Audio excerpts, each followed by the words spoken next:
Welcome to the Business Life of Husband and Wife podcast, a show based on real experiences in business and life. Welcome back. We're episode 65 today, which is wild, thinking that we only started like barely a year ago. I know. It's crazy. Crushing them out. We're crushing them out. But yeah. So you guys listening, you guys know we have 4 formats of our show. We have our couples episodes. So those are the ins and outs and all about that we get from other couple entrepreneurs. They do things different than we do. So we try to like teach ourselves and teach you guys at the same time different things that they do with one another versus what we kind of do. Mm-hmm. And then the second format of this show is that we have different experts on. So that can range anything from accountants to marketing specialists to lawyers. So you guys heard in season 1, it was all like the 101 of these specific areas. And this year, season 2, we're going a little bit in depth. So we're learning more. You guys would have heard on episode 63. Yeah. When we went into the Enneagram, we went to the second layer. So you guys can jump in and you go back to season 1 for part 1, and then you guys can jump in now for season 2 for a little more in depth. Then third format is we have the Q&As that you guys submit on the top right-hand side of our website. That's businesslifeofhusbandandwife.ca, and then also through Instagram or Facebook as well, and soon to be LinkedIn after we listen to today. And then the fourth format of the show. So that's our new format, guys. So that's our foundation hour. So Robin and I are writing our second book. And because we're learning how to do some time stacking and we're trying to figure out little details in business and life, we figured that since we have to research for our chapters of our book anyhow, we're going to use that as a chance to record a podcast about it. So we are more knowledgeable about the topic. So those are our foundation hour. You guys will have 2 in season 1. There's 2 already recorded and out right now. And we've got 6 more. Yeah. Coming this year. So that'll be part of our second book, and you guys will be able to get that sometime, hopefully in 2023, but we'll see how we get through all this. But without further ado, today's episode is an expert guest. Absolutely. And we're diving right into LinkedIn with a fellow Canadian from Arete. So I'll let Erica introduce herself and without further ado, give some background. Welcome, Erica.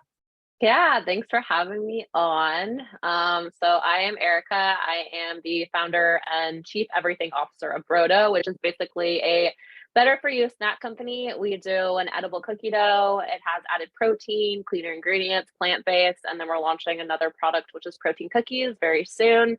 And then I also have a passion project, Grow with Erica, where I help companies and individuals build their personal brand on social media and basically get seen organically for free on platforms like TikTok, LinkedIn, and Instagram. Crazy, right? So you're doing it all. You're basically running. Well, she did say chief everything officer. Just heard that. She's basically doing it all. So let's just talk about Brodo first. So you started that in 2019. Let's get a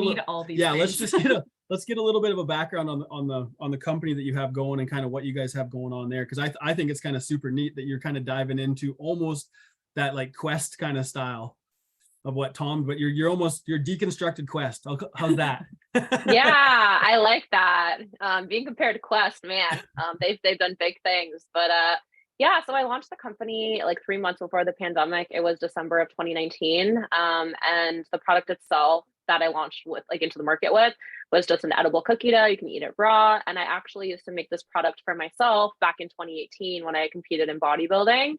So I would literally add protein to everything. I would make like these protein cookie dough bites, like protein pudding, protein pancakes. I went on a trip and met entrepreneurs, got inspired to launch my own business, came home, and then launched Brodo in 2019. And then since then, I've just kind of been growing it. I used to operate out of my car. I worked in a commercial kitchen, and I would go in during off-peak hours and I'd save 30%. So I'd go in at like 12 p.m. or 12 a.m. and then come out at like 4 or 5 in the morning and bring the dough back to my condo, and then kind of operated out of my living room for a while. And then scaled in 2021 and partnered with a manufacturer here in Toronto. And we've launched into retail stores. We're in about 120 stores and continuing to grow. And then, I've started to build out the team as well. So I'm no longer the complete chief everything officer, but I'm still kind of doing it all. So just because I want to talk a little bit about that, because you do all your marketing and all your branding for it. So how is that step? Like we'll go right to the beginning of you building that up to where you are now. So how many followers do you have now? I think across all my platforms, like close to 300,000. in 3 years. That's That's Yeah, incredible, that's a number. thank you. So especially organically. yeah, and that's the big thing is a lot of us like start, especially at startup phase, you don't want to spend all, and that's what you talk about on your website too, is that startup, you don't have the money to drop huge amounts on ads and paid ads for stuff that you might get a funnel to work for you and you might not.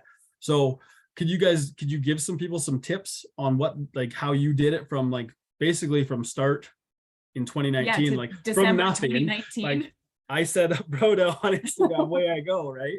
Like what's that process like to It's build that? like a huge, yeah, it's a learning curve for sure. And I have no background in marketing. I went to school for psychology. Like I really had no idea what I was doing. And I remember launching, like pressing publish on my Shopify website. And I was expecting all these orders to come rolling in. And they did, but they were from my friends and family. So it wasn't people who were like going out and finding my website. And I never knew what marketing was. I didn't know that it was a thing that companies needed. And I thought it was silly that people and like companies were spending money on marketing. I'm like, oh, like if people want your product, they'll just buy it, right? And then little did I know that's not how it worked. And I didn't know what SEO was. I remember telling my friends and family, like, Brodo is the name of the company. You should go Google it. And they literally couldn't find it on Google. It wasn't on the first page, it wasn't on the second page. And I was so worried. I was like, oh no. And then I just started educating myself. So I started watching YouTube videos. I started listening to podcasts. I started talking to other founders and like learning about it. And I think I started with Instagram in 2019. And I think for about a year, I was focusing primarily on Instagram. And I, again, had no money for marketing. I had to find a way to make noise and drive people to my website and, make my brand known. And the approach that I took was kind of like I listened. I'm sure you guys know the MFCEO product by Andy Frisella, and he was talking about customers and how every customer matters, and you need to give every single person an incredible experience and go above and beyond. And that's what I was doing. I was like, okay, how can I make someone just like mind blown about the experience with me and like the company Brodo, right? When they buy a product. So that looks like handwritten notes with their name. That looks like sending them an email, like a thank you email or a voice note or a video or something really personable. And then they're going to go tell their friends or family, or they're going to post it on their Instagram and they're going to show people. Because I think when you're a startup, that's like the most overlooked tool ever with marketing is word of mouth. It's so powerful and it can go such a long way and it spreads, right? So that's what I relied on. I did like a couple of giveaways with other brands at the beginning, and I gave away some free product, and those are really great, but you can't really build a deep relationship with your customers that way or your followers. And I look at it as a community, and instead of looking at customers in a transactional way, like a lot of companies do, I looked at it like, okay, they're supporting me. They're almost like my friends. Like we know each other on a more deeper level.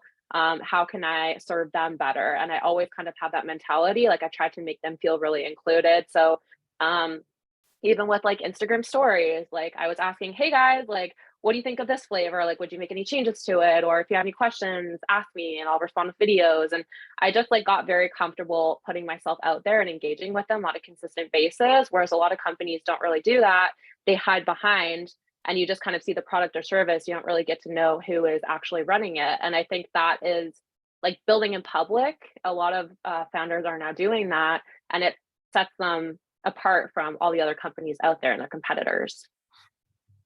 I don't disagree because we're what 10 years in, and we still don't put our faces too much on like two birds. Like we just don't do it. It's like the product kind of sells itself is what we always were like, but that's not true. No, right? It's the experience. It's the experience and the story and the history and like what they get from the actual and product. how the process feels and Which I think is spot on what you just said. And like I didn't know any of that like 3 years ago even until we started actually implementing it. And it was surprising, like the feedback you get, good and bad, on whether or not you suck or you're good, right? But like feedback regardless. How do you grow as a business? Feedback. But there's the psychological side. So you just, did I miss that or did I hear, you said you have a psych degree? Yeah, I do. So that's helpful. I think so. Yeah. Especially with marketing. Did you do SOS too then? Like sociology? I didn't major in it, but I did take some classes. I took like sports psychology, social psychology, every psychology that you can imagine. I mean, I was not present for a lot of it. I'll be completely honest. And like in university, there's like I think 500 people in like my lectures, and they would give us like multiple choice exams at the end. And my friends and I would just like remember which ones, like, oh yeah, this question is C, this one is D, because it would be like the same questions from our practice quizzes. So like I like to think that I kind of, got my degree. That's Yeah, always something I say to people, like, you got that degree. I went and did my accounting / business degree, and I wish they would have put me in like the intro classes into psychology, especially from like a numbers perspective, investing and understanding marketing. Like all of it kind of ties back into and psychology. Well, as a business school, they don't put you in that. Like, no, go read cash flow statements and take, I ended up dropping out of the class because it was like, no, I'm not taking financial accounting part 3. Like, I'm good. But yeah, they don't teach you that. And that's such a big concept in business. Huge component. And then that ties us back into why we're here in this episode today is social networks and how we can utilize those to grow our business, and LinkedIn especially. So that's kind of what we're going to dive into is LinkedIn. And you have a pretty good presence on there now. When did you start kind of diving into that and actually like exploring LinkedIn? Yeah, LinkedIn, I only turned to that platform just because I didn't know how to grow my business. So I started my business, solopreneur, building it, took it to a certain point, and everything kind of just like flatlined. Like I wasn't really selling more. I was working like a lot and just couldn't take it to the next level. And I didn't know how. I didn't have any friends who were entrepreneurs who could kind of guide me or give me advice.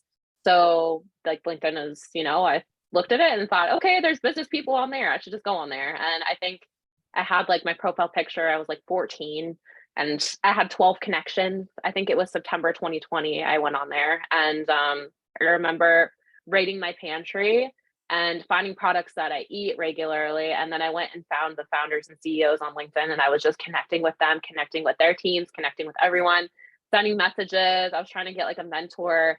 And I did find some, and I got a lot of valuable information from these people who were so generous to give me some of their time. But in addition to that, when I went on LinkedIn, I saw that it was so shiny, like very toxic positivity almost. Like you're scrolling on the feed and it's like, I fundraised $5 million. I just grew my team to 70 members this year. I did this, I did that. And for me, like everything was going wrong in my business. Like I felt like I was doing everything wrong. Like at one point I was storing product in my car in the winter and driving with the heat off because I couldn't afford cold storage. So that was like, and I was in Ottawa and like, I would just like, like wear like mittens and a hat and drive around and then have cookie dough in my trunk. Stories are the best. It's just like looking back and, I would like intentionally try to park in the shade as well. I'm like, I can't park in the sun. So I would like go out of the way and park in the shade and like panic when it started to get warmer out. I was like, oh my God, I need to find a solution. So, and like, I felt like that was just so like wrong. Like I thought that I should have been doing things differently. And then I started having calls with other founders that were like at the same stage as me. And they were doing like, ridiculous things as well. They were just like not talking about it. And a lot of people were very embarrassed about it. So I thought, okay, why can't I just like start sharing my story like for what it is and kind of pull the curtain back and show people what entrepreneurship is like? Because it's really discouraging to go on and see all the great things that are happening. And here you are, like I was early 20 something, starting something new, didn't really have a lot of money, kind of had to be scrappy and do like crazy things. Like I would go dumpster diving for cardboard boxes, like just like crazy stuff like that. So I started posting regularly and sharing my story. And the result of that was a following of people who resonated a lot with the content. And they were like really happy to see that someone was being honest. And from there, I just kind of made a promise to myself, okay, I'm going to keep it real and show people like what it's really like. And while LinkedIn is not really a consumer-based platform, like you can't get customers there. A lot of people will purchase your product or support you. But it's been really great at just generating brand awareness and getting retailers to notice me and my brand. I found investors on there, advisors, some of my best friends I met through LinkedIn. It's just been a really great platform where people just want to help and support you if you're using it the right way. So it's more B2B is what you're saying. It'll like it's Yeah. business to business or like investor to business versus like Yeah. business to consumer. Yeah, exactly. Just so everybody listening kind of understands like the concept of it, like the actual, because LinkedIn was actually started as like a professionals connection. Like Facebook was just like to get together with like everybody that you'd known since you were like 7 and keep track of them. Instagram was about food, right? And like taking pictures, like they're all the original. It's so funny how they're all like, they've all kind of turned into the same thing though now. A Yeah. little bit. Yeah. Which that's why people like so I was reading your recent post on LinkedIn this morning. That's why it's like resonated in my head about how people were like, well, I don't have time to post on all of them because they're all the same. So do you want to like dive into that a little bit? Because I'm not going to give away your post or anything. People can go and find Erica on LinkedIn and read it if they want, but you can kind of dive into that a little bit too. Yeah, absolutely. So I do get a lot of people wanting to work with me, and I did have one company reach out to me like a year ago, and yeah, I told them like what it took to be successful on the platform, and that's like posting consistently, right? Like you can't just like post once a month and then hope to like build a community. Like you have to not only post content on there yourself, but you also have to engage with other people, reciprocate engagement, like show people that you care and you're there to support, right? And then they'll support you. So yeah, I was kind of like walking them through the strategy and like the commitment on their end. And they made comments like, we don't have time, or we're running an actual business, like basically unlike yourself, like they kind of like belittled me and what I was doing, and said that they don't have time to waste on platforms like TikTok and LinkedIn. But I think like it is a investment that they need to look at it as an investment, and it's compounding interest. So you can't really calculate the ROI right away. It's something that takes time, and you just need to stick with it. And I think time blocking is like really like a really great tool. Like every Sunday night, and I'm going to talk about this next week too on LinkedIn. Like every Sunday night, I sit down for like 2 to 3 hours, and I just schedule all my posts for the next week, and I post 7 days a week. This year, like my friend and I were doing like the 365 challenge. So we're posting once a day, every day for 2023. And so far we've stuck with it, and we've been very consistent with it. And it seems like a lot. I tell people that and they're like, oh my gosh, I can't post every day. And I tell people you don't need to post every day. If you don't post at all, maybe start at like once a week or twice a week and then kind of work your way up. Don't overwhelm yourself, because it's hard from making no content to like trying to put out all this content. And sometimes the quality is more important than the quantity, right? So I sit down every Sunday, write out all my posts, and then schedule them. And then, it's like set and forget. It's done for the week. And then I spend like an hour-ish in like the evenings, maybe on my lunch. I'm just scrolling LinkedIn, engaging with other people, responding to messages, stuff like that. And that's like worked really well for me. And then in turn, like it get so much value. Like if I wanted to, I guess, reach out to the CEO of like a pretty established company, because I kind of have a presence there and I've kind of built in public, so to speak, they're more likely to respond to my message versus if I just kind of was nobody on there and didn't really put an effort and just like slid into their DMs. I don't think they would really reply or engage, So Yeah. it's just it's a great way to like lay the foundation, and there's so many opportunities that can come of it. Like another thing too, like I got invited to Disneyland, and it's paid for, and it's with a bunch of other founders, and that was through LinkedIn. Someone reached out to me, which is really awesome, and I've never been. So it's like there's these other opportunities that I can like, do stuff that I normally wouldn't have the ability to do, and then also be surrounded by other founders, and I can learn so much from them. Which I think is It's so important. well, that was the whole purpose. That's the whole purpose of LinkedIn. And a lot of people are like, well, I'm already past that phase. I don't need to. But what about the people who want to learn from you, or you want to give back? Like there's so many avenues that people can do that. So because there's a lot of guys on there that have been either CEOs, entrepreneurs, or they're straight up like founders, and they've been in business for 30 years. And like, if you put the effort in, is what you're saying, you might be able to reach out to them if you put enough effort in over that time it takes to do the time horizon, that you probably will get a response.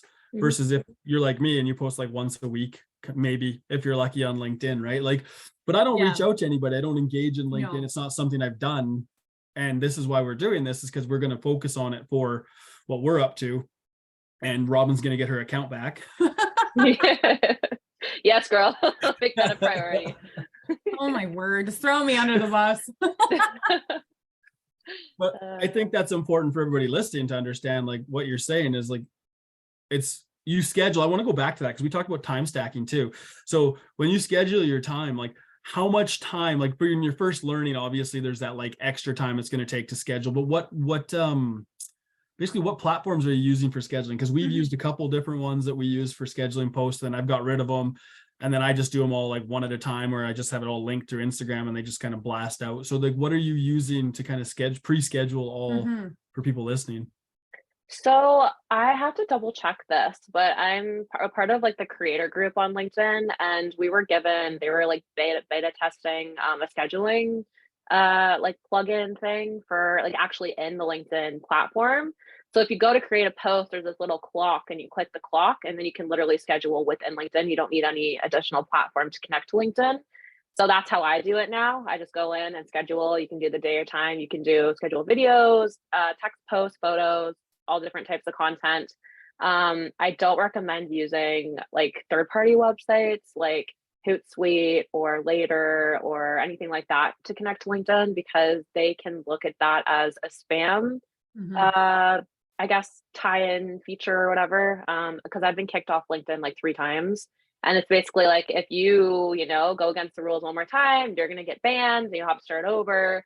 And I think it's because I had Later connected to my LinkedIn. I wasn't like using it that regularly, but they don't like you having anything connected, just because there's so many people that use spam, like, the generic copy and paste messages that go to all of your connections, or you get them sometimes, and the pitches, and like people use those, and then LinkedIn's trying to deter people from using stuff like that. So if you don't have the ability to schedule within LinkedIn, then I would just save it as a draft, like put it in, save it as a draft.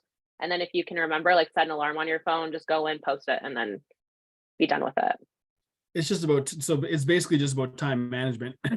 Yeah, totally. It's also about like saving habits. Well, yeah, and saving the funds as well. Like we're talking about organic growth and not having that money out of pocket, right? Like it's just a matter of being mindful with your time and setting those reminders.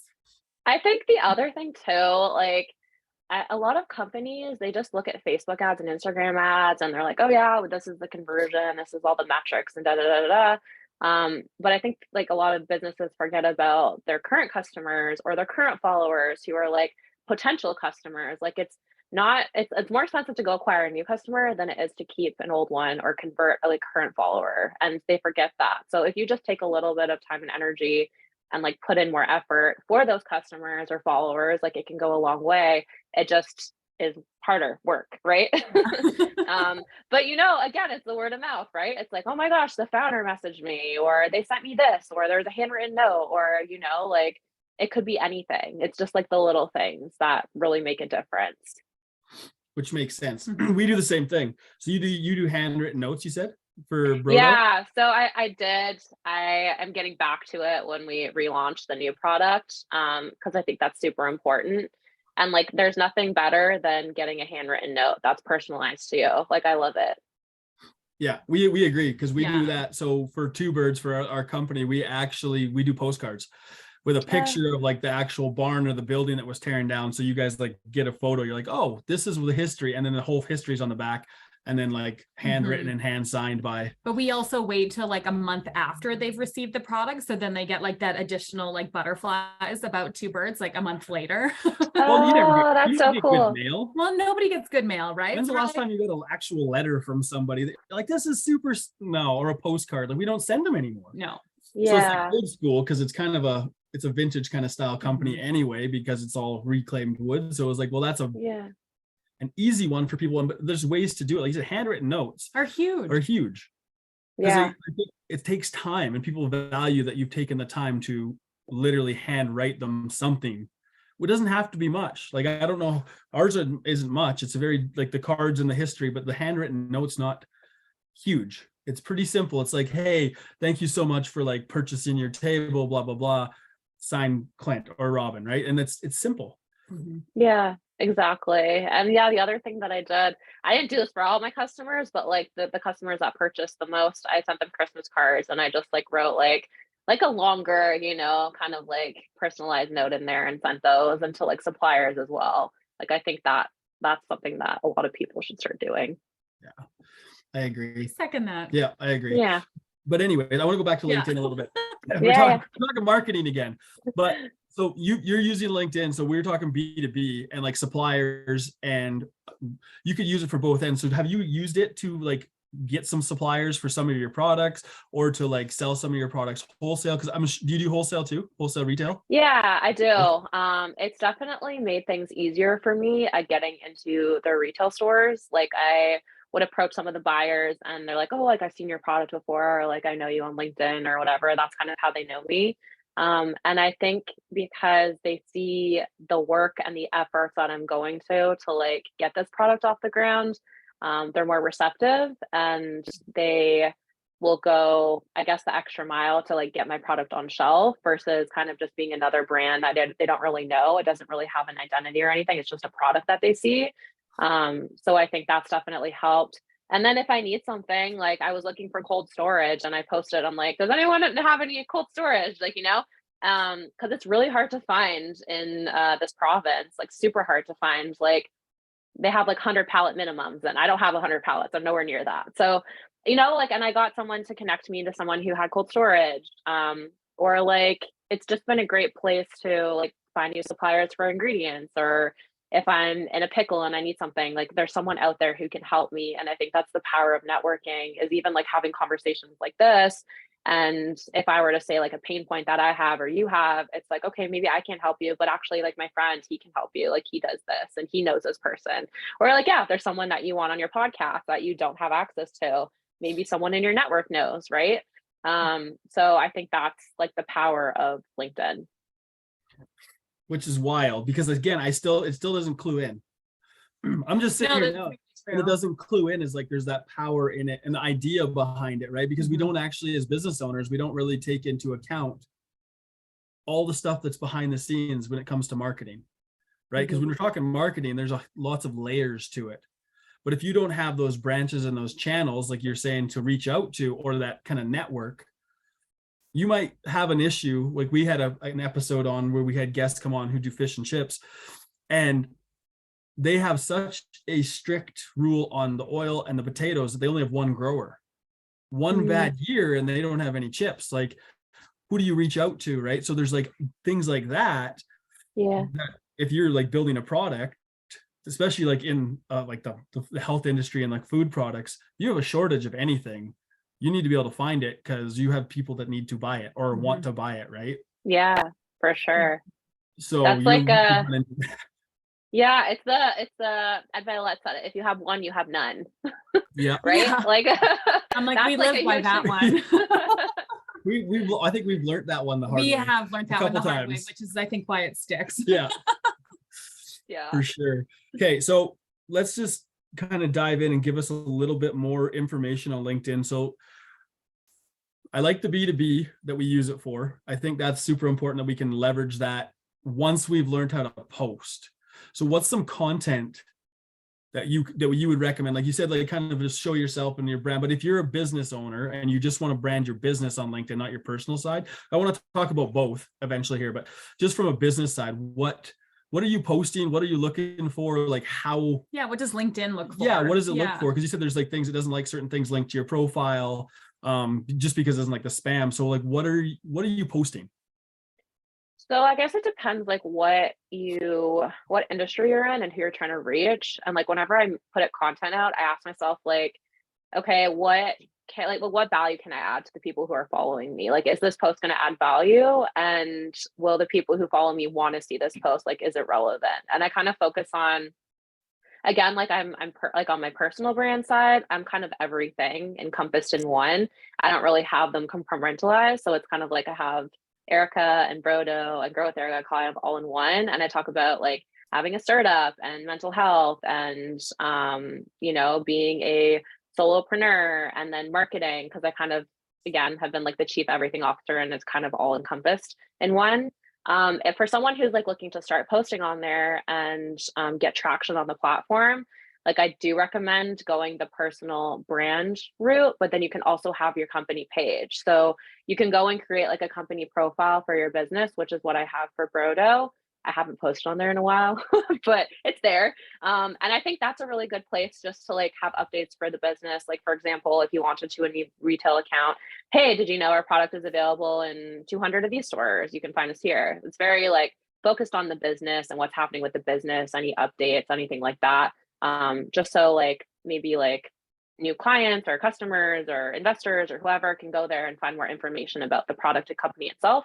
And then on the personal branding page, which would be your personal profile on LinkedIn, setting up your profile in a way that's very like clear. Like if someone were to go and click your profile, they should know what you do like within the first like 10 seconds. It shouldn't be confusing. So there's so much real estate that you can use. Like in the banner, you could literally have like a one-liner of like, I help you grow on TikTok or whatever, for example. And then you can have like your website link, or we have a podcast about XYZ. You can find us here. And then you can have like the Spotify, Apple, logos, or you could say like link in bio, and there's like a link you can put in there. Have like a one-liner in your tagline, like I do XYZ, and have like a very clear, nice headshot in your profile. I see a lot of times people try to connect with me and they have no profile photo, and I usually don't accept them. That's just me. I know a lot of my friends on there are the same way. Like they want to have people that have profile photos.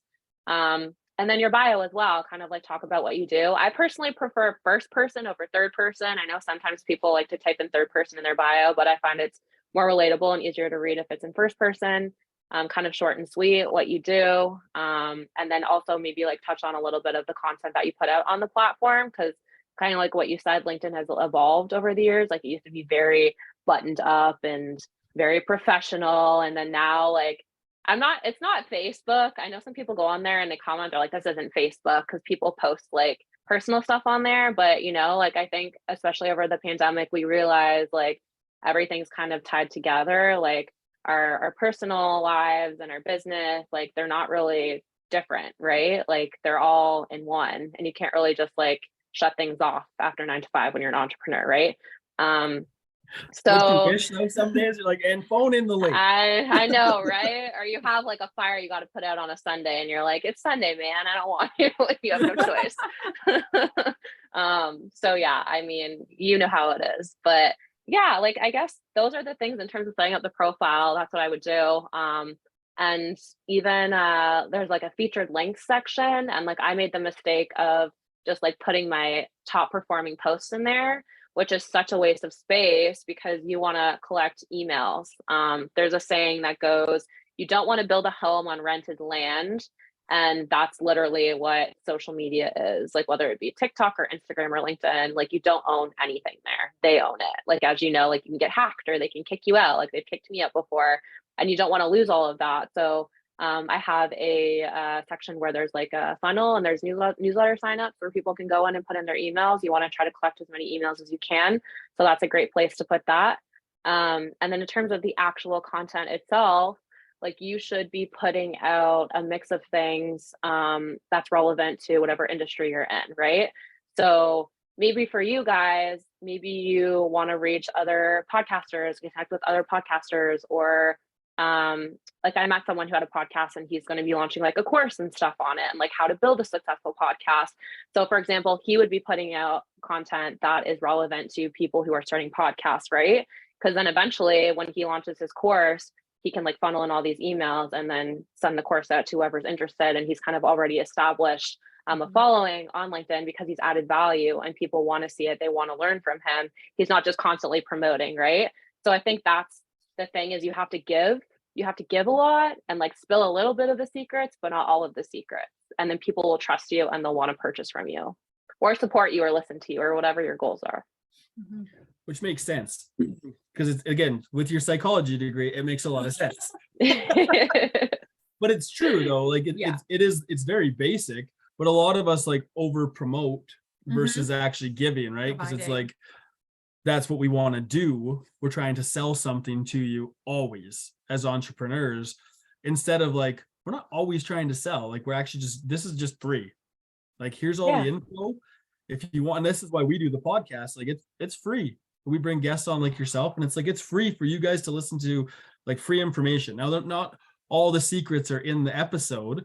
You're going to have to go to Erica's website, which is what? Do you want to give us a little free shout out for this? Yeah, it's Track Grow you with down? Erica. Yeah, growwitherica.com is my website. So, and you'll take anybody, like, will you, like, you'll work with anybody across like anywhere pretty much in the world, or just like you kind of stick to like Canada, North America? Yeah, wherever. Like if you come to me and I mean, you have to speak English. Like that's the only thing. I can't help you if you're like, Spanish or French or something. So, but yeah, It's so close to the French. What's going on? I know. I lived in Quebec too, and I can't speak French at all. I can speak 2 sentences and that's it. So, but yeah, I help whoever, if you come to me and like I'm like an a la carte basically. If you need help with like I've done copywriting for people, I've helped them like figure out like their voice. I know that's a really big one. Like people have to like figure out who they are and what they want their personal brand to look like as well, and how to be consistent with it on LinkedIn. That's why at the beginning it does take a little bit of time to kind of get your footing and figure out like, okay, like who am I? How do I want to be perceived? What kind of content do I want to put out? And then once you kind of establish that, then it's a little easier to continue to put out content. So let's just compare the two, because a lot of people know about TikTok, and one of your things is you show people how to grow, because you went to what? Do you have how many followers? 300,000 you said on TikTok? I think I have 200,000. And like 3 million likes, I think your page said, which is Yeah. crazy. So let's just go compare the two, because there's two different ways to post, right? Because you can't post the same content across all the same platforms, because they don't have the same algorithms, which we've talked about. You guys can go back and listen to very beginning of the podcast, like episode 7, about you can't post all videos across them all the same, because the algorithms aren't going to take them the same. So let's compare the two, like LinkedIn and TikTok. TikTok's all like, I call it Vine videos, but like 6-second clips, right? Because that's all everyone has attention span for. So what are you posting on LinkedIn versus TikTok? So how do you like separate those? Because people who say, oh, I don't have time. Yeah. And can you give us an example? Like just like say for like from Brodo's perspective, like what you would say you have a new product launch, what you would do on TikTok versus what you would do on LinkedIn. Yeah. So I think it comes down to like who your audience is, right? Like mainly on LinkedIn, it's mostly business owners, business focus. And then on TikTok, the majority of people that follow Brodo and me are like in high school and university, like they're young, right? So you have to put out content that is relatable and resonates with them. So TikTok is more so like, for my page anyway, like it's a little more goofy and playful and fun. And that's the stuff that people really seem to like, and it resonates with them. There is some overlap that I do. So I have put some TikTok videos on LinkedIn, but it more so ties into my story. So like that's huge too, is just like, again, the building in public piece. And, like this is my story. I launched in 2019. I built the company out of my apartment and and you kind of take them through it. With the new product launch, which is happening actually like really soon. So I have a little bit of a different strategy with that. So on LinkedIn, it's more so, okay, like, hey, these are all the challenges that I had with my old product, and this is why we're making these changes. I guess like in a nutshell, I built this really awesome following, and most of them are American. And I have a product that I could only sell in Canada. So I have all these people that want to buy but can't. So we're launching a new product in the US that's going to be available to them. So I'm trying to get them on the wait list, and we're going to do a pre-sale. So we're going to be rolling that out in TikTok through videos. And it's like, hey, like, like have like a really fun video talking about the product, and then how people can like get their hands on it early. And then with LinkedIn, it's more so kind of like typing out like, these are the lessons that I learned. This was the problem. This is how I fixed it. Because at the end of the day with LinkedIn, my goal is to, like promote my business, but also storytell and help other founders or people in my industry, because that's the majority of people who follow me are people that are in the CPG, like food and beverage space. So whenever I put something out, I try to like have a lesson attached to it. Very cool. Right? Yeah, that explains a lot. I think the listeners will get a lot from that comparison. Well, Thank you so much. I want people to know too, if you're listening, like just we go back and recap it, but it's more fun. TikTok's like about like relating to people and telling like a kind of a fun story, lighthearted, but you're educating people on the other side. Like one's more education and one's more lighthearted promotions. Am I kind of on the behind the scenes nitty gritty entrepreneur story on the LinkedIn? Like, this is the shit I dealt with to get here, and this is the result. Yeah, exactly. And then with TikTok too, like I like TikTok because like it's all visual and video content, and I try to like engage with a lot of people there. So people can drop comments, like for example, like, are you shipping to the US? And I can respond to that comment with a video and be like, hey, yeah, we are, like, this is what's happening, and it's coming, and kind of like update them that way. And like I think that's really helped build my following as well, because people see that, and I like regularly engage with people who follow me, and then it's more kind of like of an incentive for people to continue to comment, because they're like, okay, maybe she'll answer my video with a comment with a video, and then I'll get exposure on her page. So that's like, yeah, I like them for different reasons. They're both really great platforms. They both have their pros and cons, obviously. But yeah. Which makes sense. I think that's a great way for everyone to kind of end, that they kind of understand there's a psychology behind it. It's more B2B, and it's really actually good for explaining your journey and you're working on your personal brand. And it's good to have your business page on there just for like reference, to link it to other things. So people can say, oh, this is what you do, and they can jump on. Maybe they go to your other platforms anyway. So do you have on your LinkedIn, do you have all your other like platform like access, just like quick links, direct links to like Instagram, Facebook, TikTok, website, all that stuff? Well, website we already said is on there. I don't remember hearing if we talked about that or not. Yeah, I have a link tree that's in my I think it says resources/work with me. And if you click that, then I do have a bunch of links in there. I can't remember what's in there. I don't think there's Facebook. We do have a Facebook page. I think it has like 1,200 followers or something. Like, it's not huge. I just link it to my Instagram, and then it gets double posted there. But yeah, I do recommend having like a link tree, and even having a link tree like on your TikTok and your Instagram or whatever, and having multiple links there. Wonderful. Yeah. So thank you so much for joining us today. Can you just recap where all of our listeners can find you? Yeah, you can connect with me on LinkedIn, Erica Rankin. My website's growwitherica.com. And then if you live in Canada and you want to purchase some protein cookie dough, our website's brodo.ca. Robin's I'm got like, her I'll be hand up. ordering today. Yeah, you'll see an order for today. You'll be like, well, that's good. Well, thanks so much for coming on. As always, guys, you can find us at businesslifeofhusbandwife.ca. This is our expert guest episode on LinkedIn. Yeah. Thank you so much, everyone. Thanks for listening, everybody. As always, like, share, and subscribe to help us grow the show.